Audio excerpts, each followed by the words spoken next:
Hello, everybody, and welcome to another wonderful day of physical chemistry. So, today we're actually going to have a chance to talk about vibrations that happen in more than one atom. Now, one of the unfortunate problems as soon as I start dealing with more than one atom, guess what? Means I've got more than one vibration. Because when I have a single atom, only vibration is essentially these two atoms getting closer or further away. So, two atoms, one vibrations. But what happens when I increase the number of atoms? So, one of the ways we can think about this is that a molecule has 3n degrees of freedom, where n's the number of atoms. So, if I've got 3 atoms, I've got 9 degrees of freedom. These are 9 different ways that these atoms can move with respect to each other. If I go up to 4 atoms, like in ammonia, congratulations, I'm going to have 12 different ways all the atoms can move with respect to each other. However, not all of these motions go into vibrations. One of the great examples is that 3 of these will always go into essentially translational motion. Another way of thinking about this is that 3 degrees go into determining the exact position of the central atom. Because if the whole molecule itself moves together, well, that isn't a vibration. That's just movement. So this concerted movement ain't a vibration, so it isn't going to count. Then it turns out if I've got a linear atom, well, if this one goes up and this one goes down, this one stays the same, well, everybody's still moving, but that's not a vibration either. That's a rotation. And if I got a linear molecule, 2 of those degrees of freedom go to the rotations. One with the atoms moving in the y plane, and one moving in, say, the YZ plane. The last one, well, there's no room to rotate about the axis, so it doesn't count. However, as soon as I go to a nonlinear molecule, now I've got 3 full axes of rotation. I can either go in the XY plane, the YZ plane, or the XY plane, any way you rotate it. Feel free to take a model kit and play around with it to really kind of show how this works. However, everything else that isn't a translation or a rotation, guess what? It's a vibration, which means the bigger the atom gets, the more vibrations I get. So we have a set of rules, and because we have different numbers of rotations for linear and nonlinear molecules, we're going to have 2 different rules.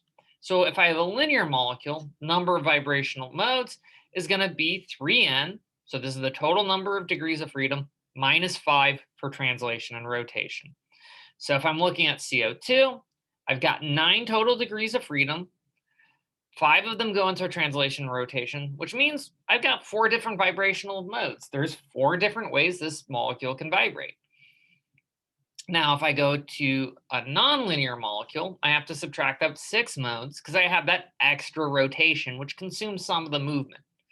So if I've got water, now instead of having 4 modes like CO2, I have 3, even if I have the same number of atoms. Now, when we go up to ammonia, well, this gives me, now I've got 12 total degrees of freedom. Half of them go to rotation and translation. So I've got 6 vibrations left. And guess what? It's only going to go up from there. So even relatively small molecules have a lot of different vibrations. And this is one of the reasons why IR spectra often look so messy. So let's go ahead and take a look at what these vibrational modes actually look like. So when we're talking about vibrational modes, we're going to expressly look at what's called a normal vibrational mode. So this is one where the center of mass doesn't move and the molecule maintains its same orientation. So essentially, molecule isn't moving and it isn't pointing in a different direction. And all of the other movement is going to occur simultaneously. So if I look at CO2, I'm going to have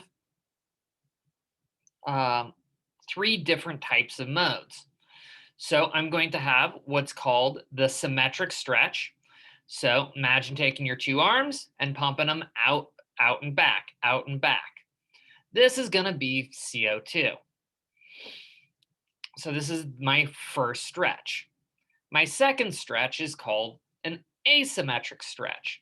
So this would be, imagine pushing your arms out in an uneven direction. So now they both point to the right and then to the left and to the right and to the left. And you'll notice that these two are very different. And they also have very different potential wells. You'll notice the second one is a little bit stiffer because now my oxygen and the carbon are starting to butt heads. So again, now I have a symmetric stretch and an asymmetric stretch. Now, technically, I've got two more, as I've got my V3. This actually is a degenerate set of what's called a bending mode. So now you take your two arms and you bring them together. So you can either do this by bringing it in front of your body or by raising it above your head. Fundamentally, since carbon is round, those two are relatively equivalent. So they have the same energy and are considered the same vibration.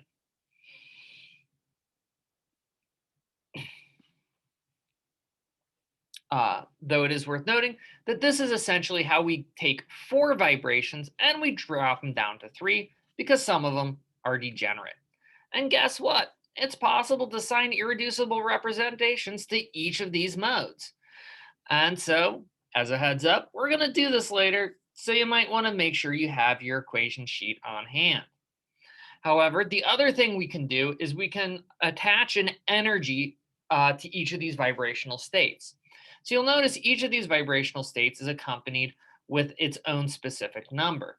So this number that accompanies it is essentially the vibrational constant for that state. Now,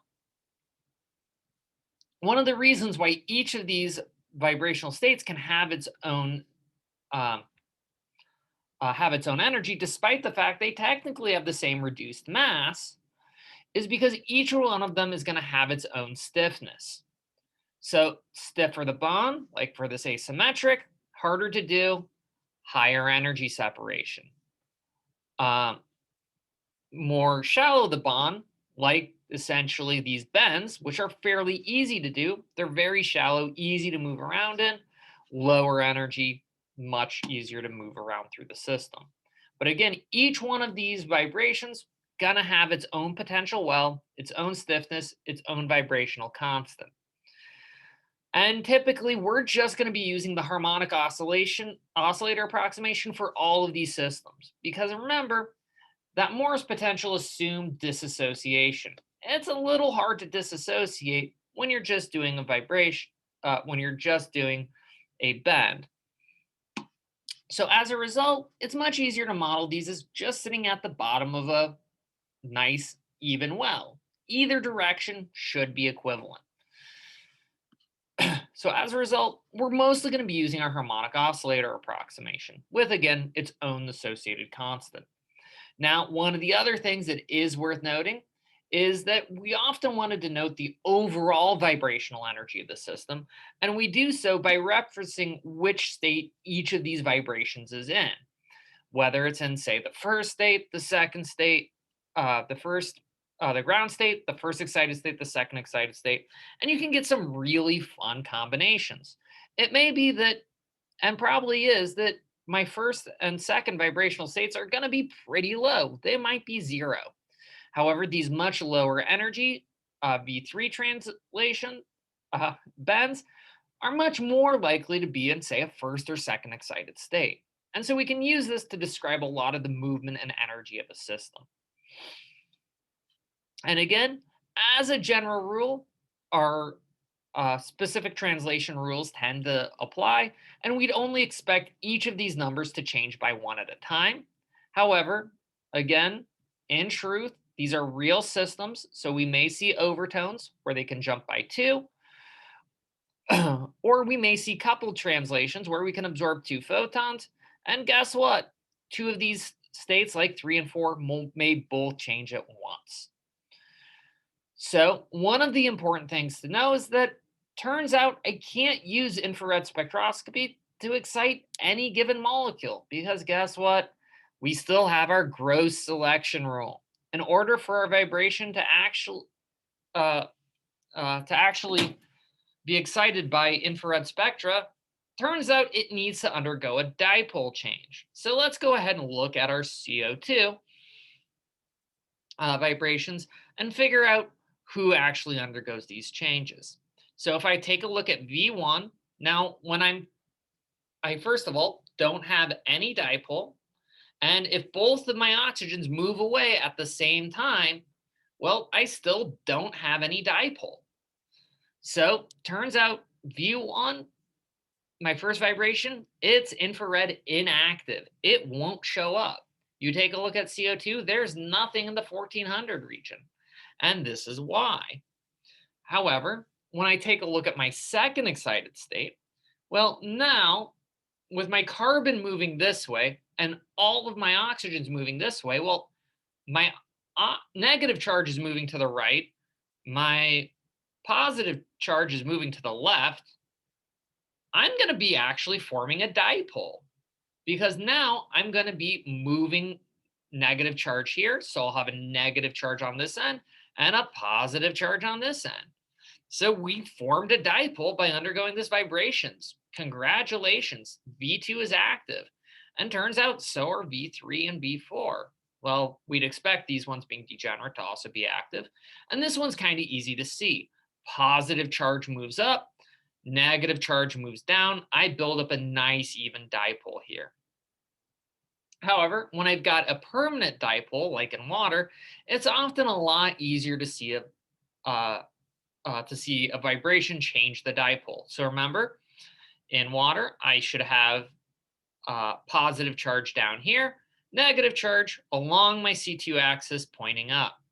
So when I bring in my positive charges and my negative charge goes down, I'm essentially going to be dampening the dipole because positives moving up, negatives moving back. I'm going to have less polarity as it comes together. Out here, again, fundamentally, when I'm looking at charge in this direction, positive is moving up, negative is moving down. I'm weakening my dipole. Now, more fun happens here when I have the V3 vibration because now I'm actually going to be slowly moving my negative side of the dipole to the right as it follows the oxygen movement.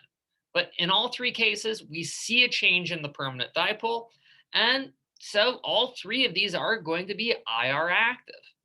Now, one of the useful things we can do is confirm IR activity by using our good old friend symmetry. Now, in order to do this, it turns out we need to assign irreducible representations to each of our vibrations. So I'd pull out your point group tables in your equation sheet. So when you do this, first of all, remember, water belongs to our favorite point group, C2V. And if we're going to assign this first vibration, well, remember, elements of the C2V point group are identity. Everybody belongs to that one. C2 unaffects any of these vibrational movements. Sigma V, again, completely symmetric to those, nice and easy. And my other sigma V, also no change. So it turns out V1, completely symmetric. So it belongs to our A1 irreducible representation, also known as our completely symmetric representation. Everybody's assigned as a 1. And of course, V2, very similar, mostly just pointing in different directions, also going to be completely symmetric. Now, this other one gets a little bit fun because it is actually going to be symmetric to identity, but who isn't? And one of the mirror planes, most notably the XZ mirror plane, that's the one in the plane of the board, won't change the system, but it's going to be it's going to inverse upon a C2 rotation because then everybody changes direction. And with the YZ rotation, again, everybody changes direction. So this means if you take a look at your table, it belongs to the B1 irreducible representation. So we can now take these two irreducible representations and use them to assign infrared activity. So, one of the things that's worth noting is that any normal mode is going to be IR active if we look in our point group table and we find that has the same symmetry as X, Y, or Z. So look on the right side of your column. If you see X, Y, or Z, any vibration that belongs to that irreducible representation is going to be IR active. So water, A1, it has Z character. V1 and V2, both A1, both IR active. B1 has X character, so it's also going to be IR active. However, turns out you can use this general approach to confirm the activity of any vibrational mode. So you pick a molecule, you can assign the symmetry, you can assign the irreducible representation. You should be able to figure out whether it's IR active. However, turns out absorption spectra isn't the only way to monitor the vibrations of a system. Turns out we can use Raman on polyatomics as well, and it has its own selection rules. Until then, take care.